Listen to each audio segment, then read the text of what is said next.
Cari telespettatori, rieccoci insieme. Venerdì appuntamento immancabile con i pensionati, in modo particolare SPI-CGIL del Veneto ci supporta per aggiornarvi su tutto quello che sta cercando di fare, le istanze con il governo, la situazione di fatto, e purtroppo con la questione delle pensioni non tutto è così semplice, non tutto è scontato, ma bisogna sempre essere sulle barricate, perché basta un attimo alleggerire la presa e poi le cose sfuggono dal controllo. Ci sono tante questioni, io naturalmente colgo anche l'opportunità per ringraziare i nostri ospiti. Ben ritornato Daniele Tronco della segreteria organizzativa dello SPI-CGIL del Veneto. Ben ritornata, comunque in veste diversa, Ivana Fogo, che invece dello SPI-CGIL di Padova, quindi con esperienza nella funzione pubblica, nella sanità, quindi facciamo un contenitore di competenze. E ringrazio anche voi telespettatori di averci scritto, di averci telefonato, di lasciare i vostri numeri telefonici che noi sempre giriamo alle segreterie, per cui in qualche modo venite ricontattati. Qualsiasi domanda, qualsiasi cosa, vi conviene chiamare direttamente le sedi provinciali dello SPI-CGIL. Qualora non poteste farlo, chiamate pure da noi poi vi inoltriamo i vostri numeri telefonici in modo tale che siate ricontattati. Allora, Daniele Tronco, che cosa vediamo di incominciare? Ci sono degli appuntamenti che si stanno svolgendo in questo periodo molto significativi, dei presidi, ovvero che cosa? Sì, diciamo che il confronto che è in atto col governo, la seconda parte di un confronto che è iniziato l'anno scorso, langue, cioè non sta producendo effetti che noi auspicavamo e da oggi pomeriggio inizia, ma domani ci sarà il clou, la parte più importante. Siamo impegnati come CGIL, CISL e UIL, quindi unitariamente sia come confederali ma anche come sindacato dei pensionati, a fare in tutta Italia un presidio per rilanciare le nostre proposte che, come sappiamo, devono trovare poi soluzione, attuazione nella legge che il governo dovrà presentare sul bilancio e quindi sul bilancio di previsione per il 2018. Ecco, voci che abbiamo percepito dai telegiornali dicono che il governo questione pensioni proprio non la intende mettere nel bilancio. C'è da preoccuparsi di questo? È una mancata sì, non c'è solo il tema delle pensioni direttamente. Ricordo per inciso che noi nella prima parte, cioè quella che si è conclusa lo scorso anno a novembre, ottobre-novembre, che poi è stata tradotta in legge, qualche risultato sulle pensioni l'abbiamo ottenuto. Ricordo che 330.000 pensionati veneti, per esempio, hanno ricevuto o una pensione o la 14ª, la cosiddetta 14ª maggiorata, o in circa 150.000 proprio hanno riottenuto la 14ª che prima non la prendevano ed era stata sospesa. Quindi qualche risultato su questo tema.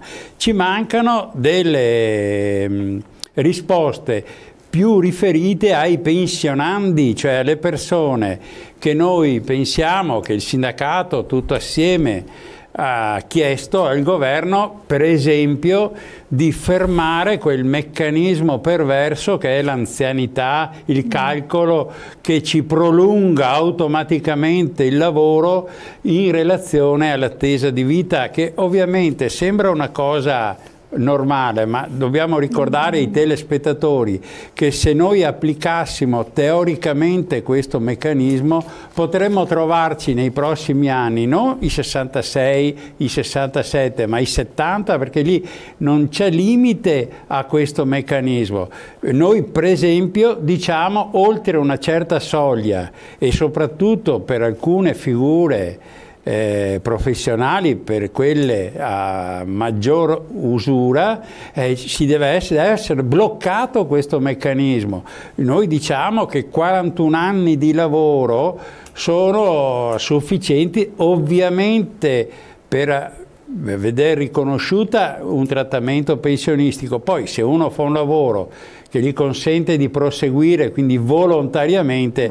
Quindi, ma il nocciolo del problema sta che noi chiediamo al governo interventi strutturali sul sistema economico, perché siamo convinti che anche le pensioni, o noi abbiamo un'inversione di tendenza sul sistema produttivo, cioè le aziende, il mondo produttivo inizia a crescere più di quel 0, che abbiamo in questa fase, allora abbiamo anche una tutela per il sistema previdenziale, perché ricordiamoci che le pensioni con un sistema sostanzialmente a ripartizione vengono tutelate soprattutto se c'è un'economia buona, perché se c'è un'economia malata, fatta di lavoro temporaneo, di lavoro transitorio, di sottolavoro, noi non riusciamo, se non rinnoviamo il contratto dei pubblici dipendenti, quindi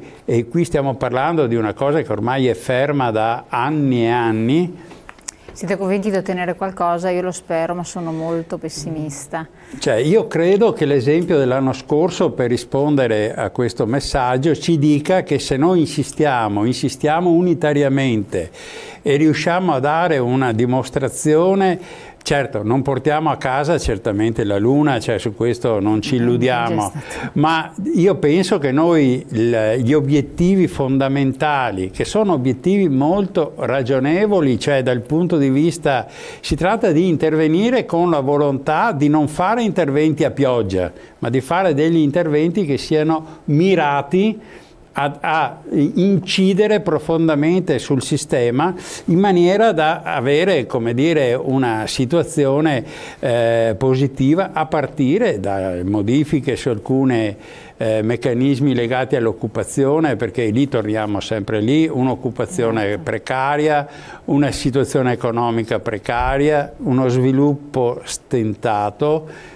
ha riflessi negativi sull'intero sistema. Certo che per i pensionati noi anche abbiamo per esempio chiediamo che venga reintrodotta, e qui abbiamo una mezza promessa da parte del governo, una sorta di rivalutazione del trattamento pensionistico che era stata bloccata, e noi chiediamo che venga reintrodotto il meccanismo che fu concordato con l'allora governo Prodi, che prevedeva un riconoscimento almeno parziale dell'andamento del costo della vita, perché quando uno va in pensione, certo, ricordiamoci, si blocca se tu non gli dai un riconoscimento. Adesso è vero che in questi anni abbiamo avuto una dinamica del costo della vita un po' rallentata, ma noi stiamo lavorando adesso comunque dovrebbe aumentare ad incrementare benissimo perché da questo si muove l'economia,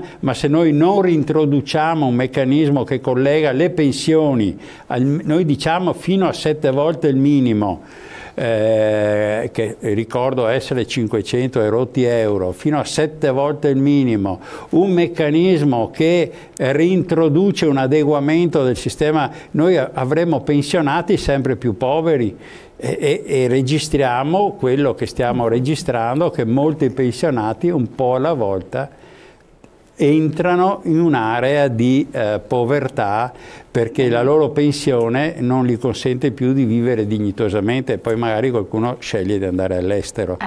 Stanno volontariamente distruggendo il sistema sociale, favorendo i grandi interessi delle strutture private, non hanno interessi a discutere di volontà del popolo.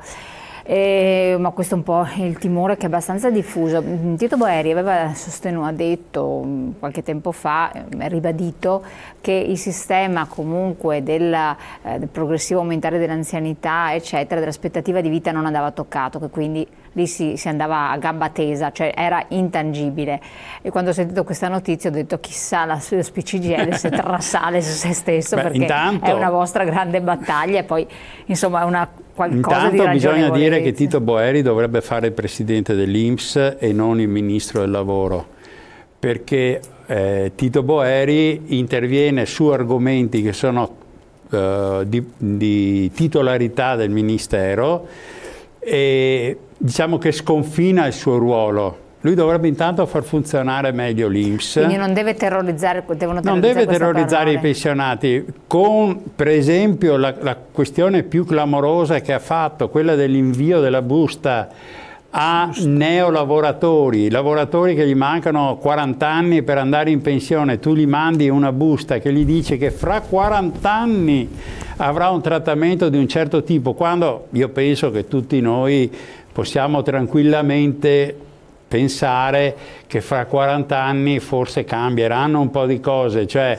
è un'operazione per mettere i giovani contro gli anziani, rompere il sistema solidaristico, e non va bene, perché se noi rompiamo il meccanismo solidaristico che regge il sistema sociale italiano, del welfare sociale, noi creiamo danni molto gravi. Lui dovrebbe fare il presidente dell'INPS, far funzionare bene l'INPS, nel senso che l'INPS dovrebbe pagare quello che deve pagare, deve essere puntuale, non chiedere soldi di ritorno a pensionati ai quali lui non ha diritto e costringe la gente a produrre documentazione, eccetera. Dovrebbe errori. Inviare a casa dei pensionati la documentazione che gli certifica di cosa hanno diritto, cosa che non fa, per cui noi con la nostra campagna sui diritti nascosti, noi ormai standardizziamo da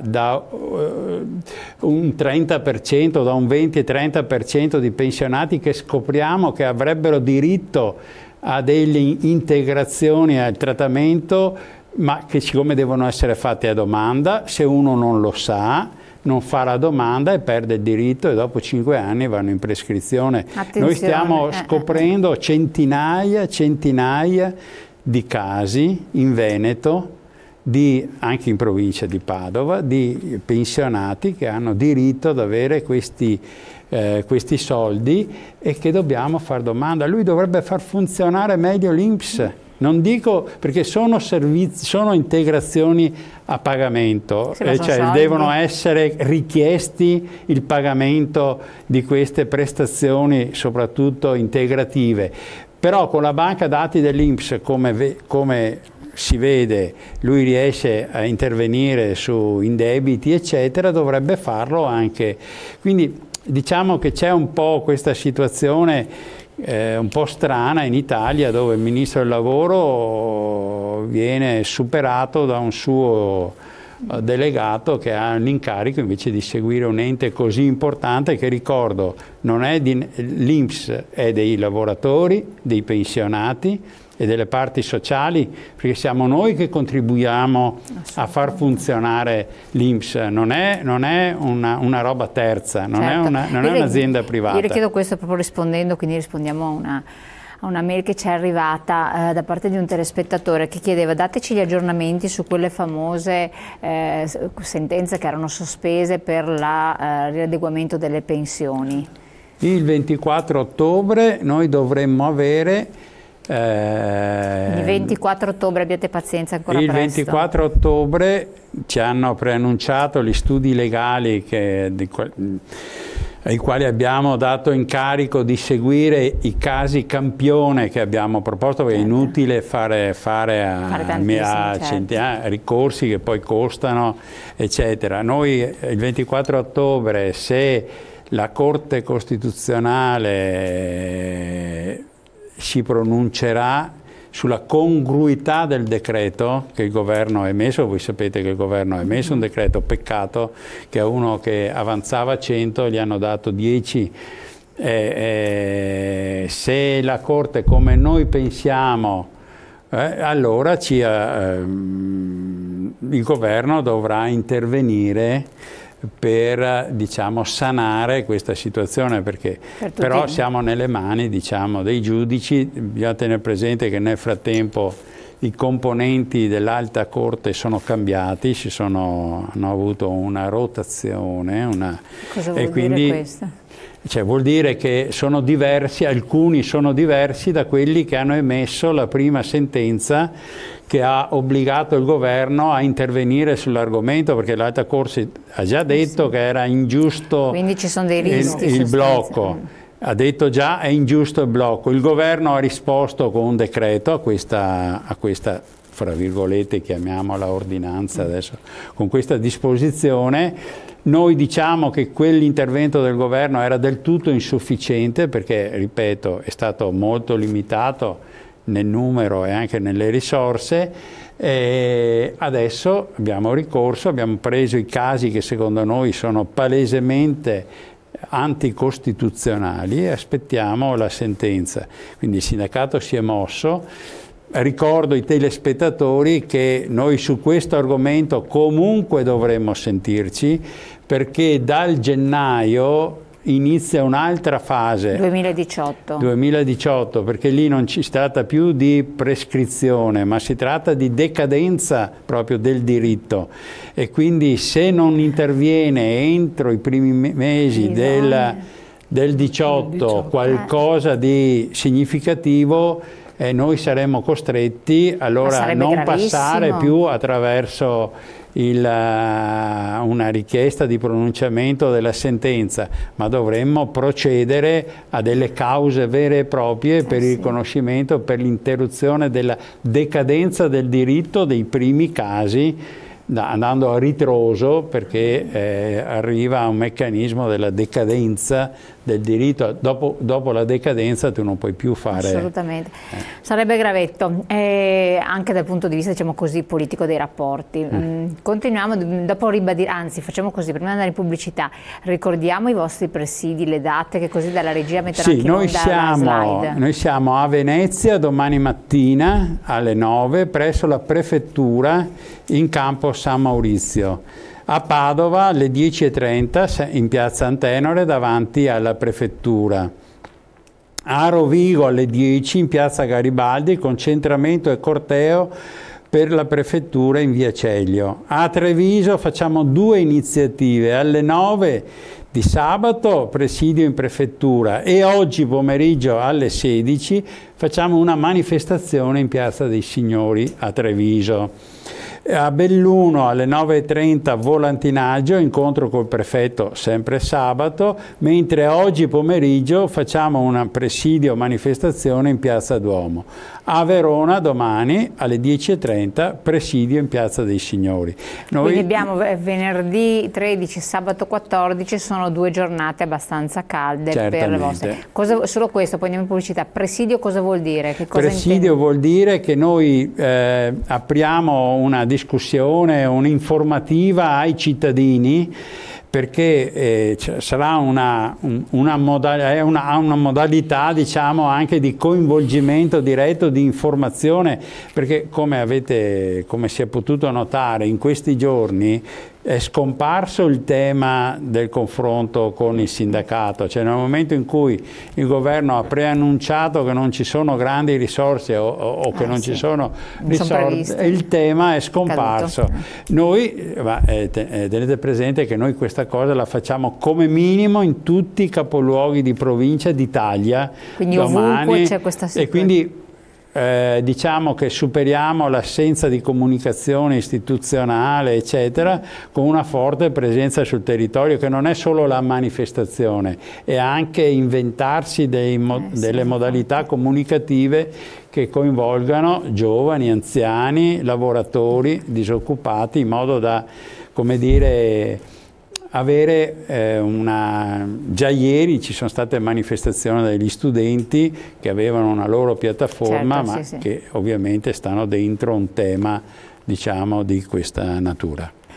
Allora andiamo in pubblicità, quindi vedete che attraverso la diretta voce si riescono a percepire delle informazioni che purtroppo nei media nazionali non trapelano, non si vogliono far veicolare come anche in tanti altri ambiti sempre di interesse generale dei cittadini, quindi informatevi bene, seguiteci sempre perché almeno cerchiamo di aggiornarvi su tutto quello che si sta cercando di fare per far valere i vostri diritti, i nostri diritti. Pubblicità, pochi secondi, poi torniamo insieme.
Ritorniamo a parlare sempre delle questioni dei pensionati, degli anziani, e con Ivana Fogo affrontiamo anche una questione abbastanza importante, calda, ovvero?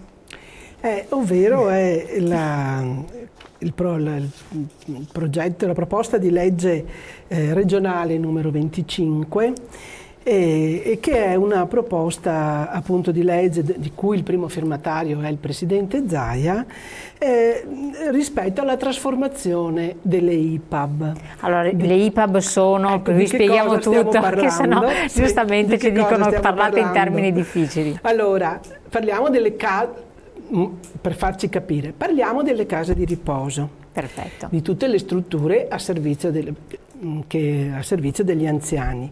Quelle private sono case di riposo. Le IPAB sono quelle pubbliche. Perfetto, allora cioè case di riposo private, case di riposo pubbliche, case di riposo pubbliche finanziate dallo Stato eccetera, ce ne sono sul territorio eccetera, quelle private invece ricevono un quid, un qualche cosa dallo Stato, e poi il resto dal privato. C'è una differenza, allora intanto ci tengo a dire che anche per questa vicenda, per questa questione, sono oltre 15 anni insomma, che si è in attesa della trasformazione, si è in attesa di questa legge regionale, e anche per questa questione la stiamo affrontando tutte le organizzazioni sindacali unitariamente. E quindi insomma acquista un valore aggiunto questo, no? Ecco, non siete solo, compatti, insomma. Compattissimi. Naturalmente CGIL, CISL e UIL confederali, ma anche il sindacato pensionati, sempre CGIL, CISL e UIL, e anche le categorie del pubblico impiego. Quindi c'è davvero un fronte unito, perché c'è proprio la volontà di arrivare alla proposta migliore, tra le altre cose, quella più rispondente ai bisogni di salute del cittadino anziano, in particolare, o con disabilità. Ecco perché voglio precisare, perché giustamente avendo in mente un po' le varie osservazioni che poi ci vengono fatte con le mail dei telespettatori, e l'avevamo ribadito anche noi in più occasioni, quando si parla di case di riposo si parla di salute del persona anziana, perché la persona anziana autosufficiente, tranquilla, che non ha grandi problemi di salute, se ne sta a casa sua in linea di massima, non ama andare in strutture. Queste strutture servono per sopperire ai bisogni di salute, dove la famiglia non può esserci, dove l'anziano stesso si trova in gravi difficoltà, dove diventa troppo oneroso avere un assistente a casa, infermiera che dir si voglia. Sono un lavoratore di 40 anni, rinuncio formalmente alla pensione futura nel momento in cui non pagherò contributi, lasciatemi i soldi che alla mia vita a questo punto ci penso io. Che pensi mi? E questo è un pensiero molto, molto diffuso, perché molti dicono faccio l'assicurazione privata e in qualche modo andrò a vivere all'estero, insomma, piuttosto che dar tanti soldi, Però purtroppo questa è la situazione attuale. Prego.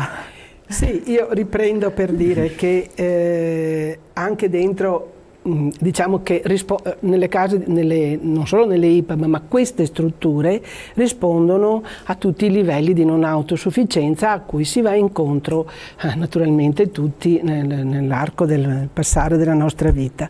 Va detto che sono già state presentate delle osservazioni unitarie rispetto a questo progetto di legge già da alcuni mesi, e anche a livello padovano comunque di fatto stiamo proseguendo nella stessa strada, tant'è che stiamo facendo anche una serie di iniziative nel territorio padovano, nella provincia di Padova, perché oggi, come voi sapete, noi abbiamo anche un'unica ULSS, l'ULSS 6, che riassume, diciamo, le 3 ULSS precedenti, no? E però noi facciamo i nostri interventi, li facciamo ancora tenendo presente le 3 zone, la bassa, centro e cintura e l'Alta Padovana. Quindi vediamo se dalla regia ci mettono in onda anche un volantino che voi avete preparato, una slide, sì, quindi appena è possibile ce lo mettono in onda così lo vediamo riassuntivo.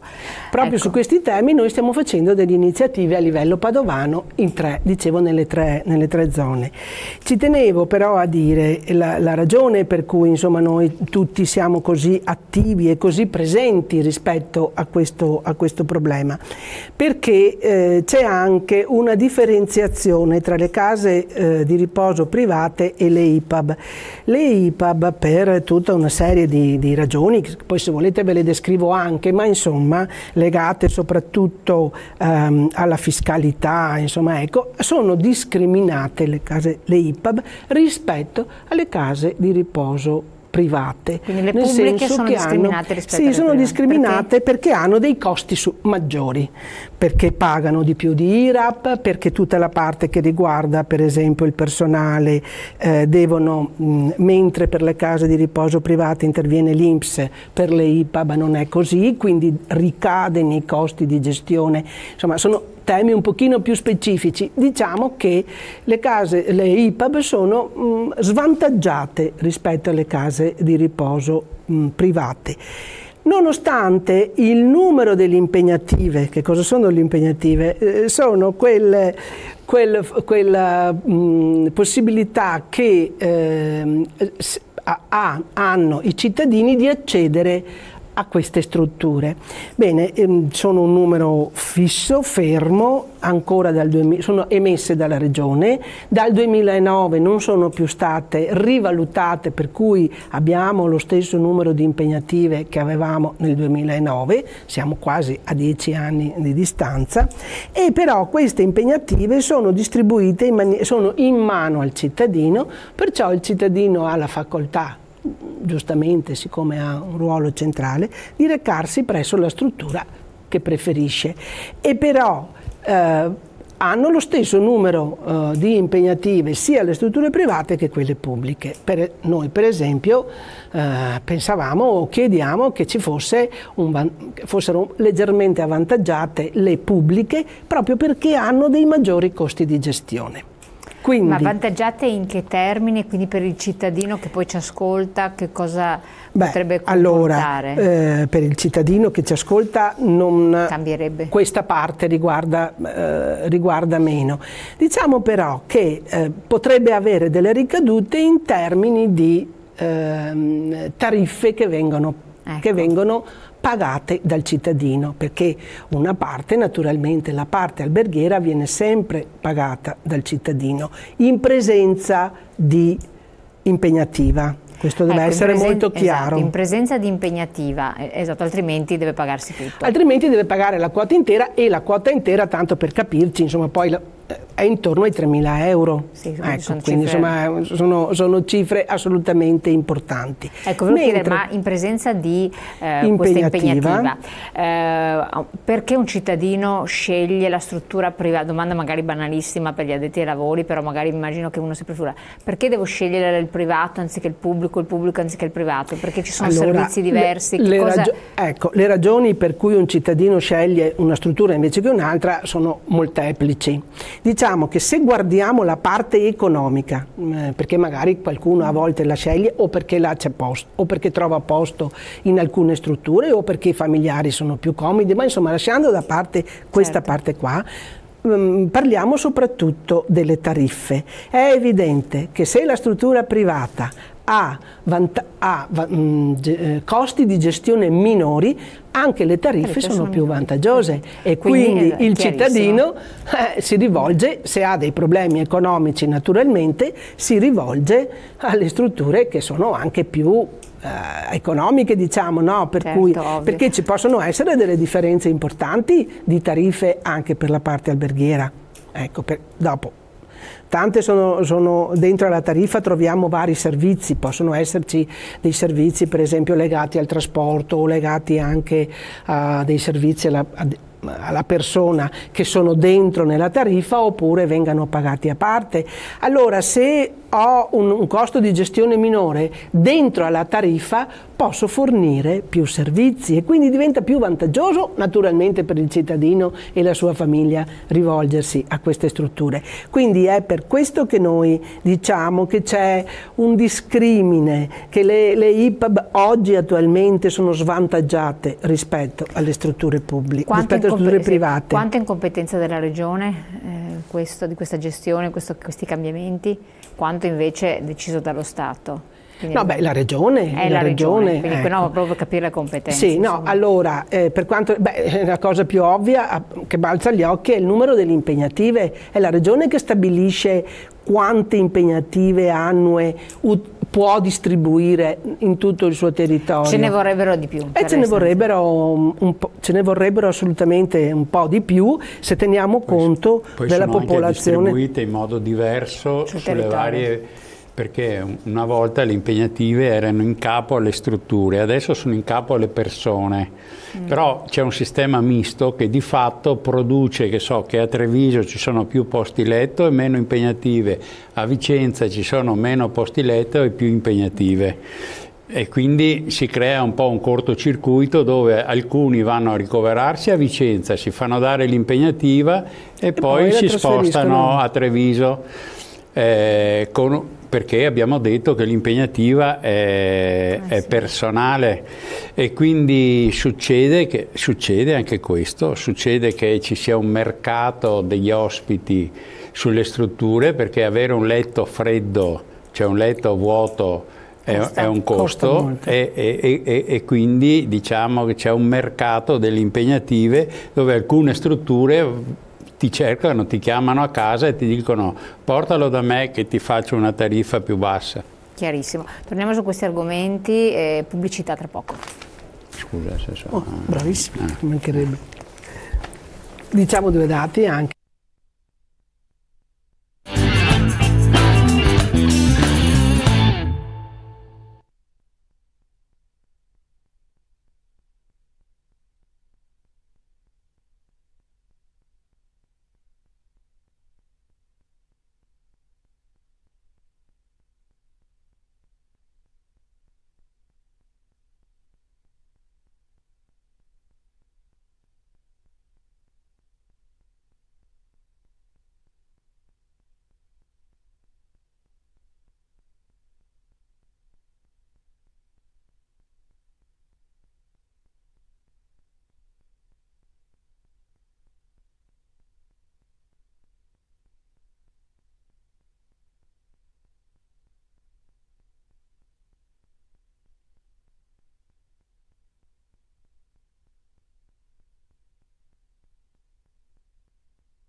Allora, è una questione abbastanza delicata e soprattutto, come si dice un po' fuori onda, si gioca sulla pelle delle persone che hanno gravi difficoltà, sono malate, eccetera. La Regione ha dato delle aperture per ampliare il numero di impegnative, quindi far sì che possano accedervi più persone, oppure non ci sono finanziamenti sufficienti e non c'è nessuna possibilità da questo punto di vista? Beh, ad oggi noi continuiamo sempre, è una richiesta costante che le organizzazioni sindacali tutte, ma insomma in particolare naturalmente i sindacati dei pensionati, continuiamo costantemente a fare e insieme anche alla richiesta di trasformazione delle IPAB e comunque chiediamo, ecco questo ci tenevo a dirlo, chiediamo che restino pubbliche e che diventino centri di servizio, cioè che diventino dei punti di riferimento per i cittadini nei vari territori, non solo per la residenzialità, cioè per quando devo essere ricoverato dentro a questa struttura, ma anche per i servizi di semi-residenzialità e per tutti gli altri servizi a supporto anche della domiciliarità. Guardate, molto banalmente stiamo pensando ai pasti veicolati. Va detto che noi in Veneto, anche a Padova, perché i dati insomma possiamo anche, ma noi in Veneto stiamo davvero invecchiando. Quando lo diciamo vanno detti dei numeri. Nel Veneto siamo in 4.900.000 abitanti, di cui 1 milione over 65, quindi il 22% dei veneti è over 65. Di questi il 18,7% di persone anziane, quindi oltre 200.000, sono non autosufficienti. Quindi noi stiamo parlando davvero di problemi grossi che interessano tutta la regione. Abbiamo 27.300 ospiti nelle 310 strutture del Veneto ed è una discreta copertura come numero perché se andiamo a valutare per esempio i dati nazionali, insomma è un buon livello di copertura, ma non sono sufficienti. Ecco, però ci sono posti vuoti ancora nelle case di riposo. Legati a questo problema, cioè, legato al fatto che se non ho la chiave che mi fa entrare, che è questa benedetta impegnativa, che consente alla famiglia, al pensionato di coprire, no, quella parte alberghiera, io se non ho in mano quella chiave non entro, a meno che io non abbia delle situazioni di gravità che sono anche legate all'invecchiamento, no? Perché poi la valutazione viene fatta sul mio livello di salute che dicevamo, no? C'è una unità, si chiama, guardate così non diciamo, si chiama unità di valutazione multidisciplinare distrettuale che elabora una scheda SVAMA, cioè analizza 17 parametri, in base a quello dice il tuo grado di non autosufficienza. Certo che se sei non autosufficiente al 100%, no, è chiaro che... Ma io chiedo, facendo tante volte ci sono tanti anziani che per esempio vivono da soli o in coppia, perfetto.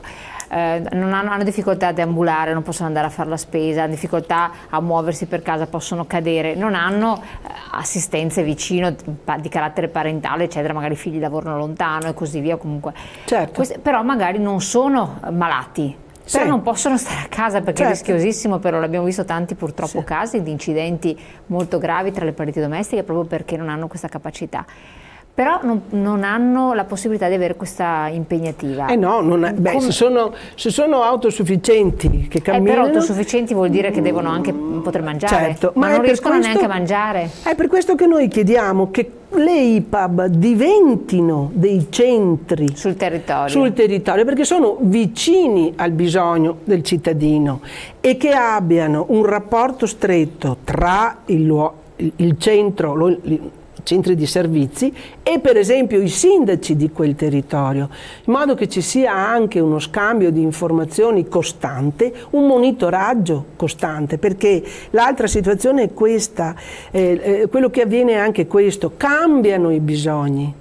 C'è poco da fare, invecchiando l'autonomia diminuisce, quindi cambiano i bisogni e noi dobbiamo dare le risposte giuste al bisogno che si crea in quel momento che va cambiando, che va cambia, si modifica. Quindi è questo quello che noi chiediamo, che le IPAB restino pubbliche, diventino appunto punto di riferimento per questa popolazione in quel territorio e che possano dare tutti i servizi di cui i cittadini hanno bisogno. Siamo in chiusura, che cosa possiamo dire, ribadire, ricordare e quindi prossime iniziative? Perché non si organizza un presidio fisso a Venezia? Hanno perso la visione del popolo, ogni tanto dobbiamo ricordargliela. Sì, il presidio, intanto facciamo bene questi presidi di domani, che è un segnale che vogliamo dare al governo che le organizzazioni sindacali su questo tema sono decise a portare a casa dei risultati significativi. Diciamo che, come abbiamo sentito anche oggi dal tema degli anziani, della non autosufficienza, il fronte, le cose da fare sono molteplici. Noi come sindacato dei pensionati cerchiamo di, come dire, focalizzare la nostra iniziativa da una parte per la difesa del reddito dei pensionati, perché questa è la precondizione per avere una possibilità, diciamo, di poter agire, perché adesso non è stato citato, ma qui si intreccia molto col tema delle badanti, della necessità. La Regione, non so se abbia già fatto o sta per fare una legge, perché era in discussione il 10 di ottobre sul tema delle badanti, perché lì bisogna fare anche lì una regolamentazione, diciamo, efficace perché altrimenti corriamo il rischio di dare una roba. Quindi il sindacato è presente sul territorio, bisogna, come dire, anche partecipare, sostenere e soprattutto partecipare, dare una mano. C'è nelle nostre sedi una grande disponibilità a, come dire, a coinvolgere cittadini che vogliono dare una mano anche al sindacato, e quindi questo è l'invito, diciamo, positivo. Fatevi vivi. Fatevi vivi, che c'è, serve, come dire, che è utile, che quindi vi dà maggiore anche forza no. nell'ottenere determinate cose. Più persone ci sono, più istanze vengono fatte, più forza naturalmente c'è anche nei confronti delle trattative del governo. Grazie a voi di essere stati qui con noi, Ivana Fogo e Daniele Tronco, grazie a voi di averci seguito come sempre, noi vi terremo aggiornati. Comunque fate pure le vostre domande, ricordateci, sollecitateci su certe scadenze che magari ci possono sfuggire, vedremo dopo la data ovviamente del 24, se non erro, ottobre, cosa succederà, incrociamo le dita, intanto buon proseguimento, grazie.